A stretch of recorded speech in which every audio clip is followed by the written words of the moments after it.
Welcome to Uma Siva kitchen. Today recipe ஒரு டிஃப்ரெண்ட்டான பொரியல் தாங்க நம்ம செய்ய போகிறோம். வெஜிடேபிள் பொரியல் தான். கீரை தண்டு இருக்கு இல்லையா, அந்த தண்டுடைய பொரியல் தான் நம்ம செய்ய போகிறோம். நேற்று நான் கீரை தண்டுடைய கீரையை நம்ம கடைஞ்சாச்சு. இன்றைக்கி அந்த தண்டை வச்சு ஒரு பொரியல் தான் செய்ய போகிறோம். வாங்க வீடியோக்குள்ளே போகலாம். அதுக்கு கடாய் வச்சுக்கோங்க. ஆயில் ஒரு 2லேருந்து 3 ஸ்பூன் ஆயில் போட்டுக்கோங்க. கடுகு போட்டுக்கோங்க.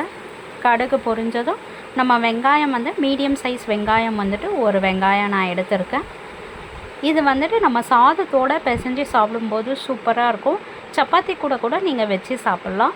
இல்லை உங்களுக்கு ட்ரையாக வேணும்னா கூட ஒரு ரச சாதம் சாம்பார் சாதத்துக்கெல்லாம் வச்சு சாப்பிட்டிங்கன்னா அல்டிமேட்டாக இருக்கும். டேஸ்ட்டு சூப்பராக இருக்கும் இந்த பொரியல். இந்த பொரியலே நம்ம கருவாடு குழம்புலலாம் சேர்த்துப்பாங்க இந்த கீரை தண்டை.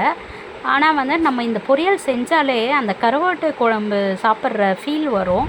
அவ்வளோ சூப்பராக இருக்கும். ஒரு வாட்டி நீங்களும் உங்கள் வீட்டில் செஞ்சு பாருங்கள். இதே மாதிரியே வெங்காயம் ஒரு மீடியம் சைஸ் வெங்காயம் கட் பண்ணி போட்டிருக்கேன். கொஞ்சம் கறி லீவ்ஸ் கருவேப்பிலை கொஞ்சம் ஃப்ளேவருக்காக போட்டுக்கலாம். தக்காளி நான் சாதத்தோடு போட்டு சாப்பிட்றதுக்காக தக்காளி ஒரு 2 தக்காளி போட்டிருக்கேன். உங்களுக்கு நீங்கள் ட்ரையாக செய்யணுன்னாக்கா ஒரு தக்காளி போட்டாலே நல்லாயிருக்கும்.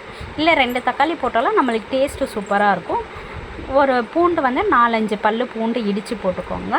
இந்த தண்டை எப்படி க்ளீன் பண்ணணுன்னா, இது மாதிரி நார் நேற்று நான் அந்த பிங்க் கலரில் இருக்கும். இது ஆக்சுவலி இதோட நாரெல்லாம் இப்போ எப்படி பிச்சணும் அதே மாதிரியே பிச்சு நீங்கள் அறியும் போதே நாரை எடுத்து அறிங்க. இதை மாதிரி குட்டி குட்டியாக கட் பண்ணிக்கோங்க. கூட ஒரு கொஞ்சமாக முள்ளங்கி போட்டிருக்கேன். ஸோ இது ரெண்டும் நம்ம பொரியல் செய்யும்போது சூப்பராக இருக்கும். அப்படியே கருவாட்டு குழம்பு டேஸ்ட் வருங்க. இந்த பொரியல் செய்யும்போதே எல்லாருக்குமே ரொம்ப பிடிக்கும். வெறுமனே சாதத்தில் போட்டு பிசைஞ்சு சாப்பிட்டாலே அவ்வளோ அல்டிமேட்டாக இருக்கும். நீங்கள் கொஞ்சம் நல்லா திக்காக்கிட்டு கூட நீங்கள் பிசைஞ்சு சாப்பிட்டிங்கன்னா சூப்பராக இருக்கும். ஸோ எல்லாத்தையும் நல்லா கலந்து விட்டுட்டு நம்ம வீட்டில் அரைச்ச மிளகாத்தூள் தான் 1லேருந்து 1.5 ஸ்பூன் போட்டுக்கோங்க. உங்கள் காரத்துக்கு ஏற்ற மாதிரி போட்டுக்கோங்க. உங்கள் வீட்டில் எப்படி மிளகாத்தூள் காரம் இருக்கும்னு தெரியாது. ஸோ அதுக்கேற்ற மாதிரி நீங்கள் போட்டுக்கோங்க. மஞ்சத்தூள் கொஞ்சம் போட்டுக்கலாம். ஸோ எல்லாத்தையும் நல்லா கிளறி விட்டுட்டு உப்பு தேவையான அளவு உப்பு போட்டுக்கலாம். ஸோ எல்லாத்தையும் நல்லா மிக்ஸ் பண்ணி விட்டுக்கோங்க.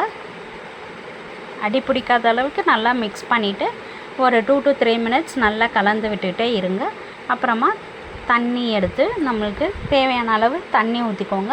உங்களுக்கு பொரியல் மாதிரி வேணும்னா தண்ணி கொஞ்சமாக ஊற்றிக்கோங்க. இல்லைன்னா தண்ணி கொஞ்சம் ஜாஸ்தியாக ஊற்றிட்டு நல்லா தலை செமி கிரேவியாக வச்சுட்டு சாப்பிட்லாம். ஸோ இப்போ பாருங்கள், நான் காய் முழுகிற அளவுக்கு தான் தண்ணி ஊற்றிருக்கேன். சீக்கிரமாகவே வெந்துடும் இது. ஸோ ஒரு மூடி போட்டு நீங்கள் வேக வச்சிங்கனாக்கா ஹை ஃப்ளேமில் லோ ஃப்ளேமில் மாற்றி வேக வச்சிங்கன்னா பாருங்கள், சூப்பராக நம்மளுக்கு நல்லா வந்துடுச்சு காய். ஸோ இதே மாதிரியே வச்சு கூட நீங்கள் இது காரம் உப்பெல்லாம் பாருங்கள். உப்பு கம்மியாக இருந்ததுன்னா உப்போ ஆட் பண்ணிக்கோங்க. காரம் இப்போ நம்ம ஆட் பண்ண முடியாது.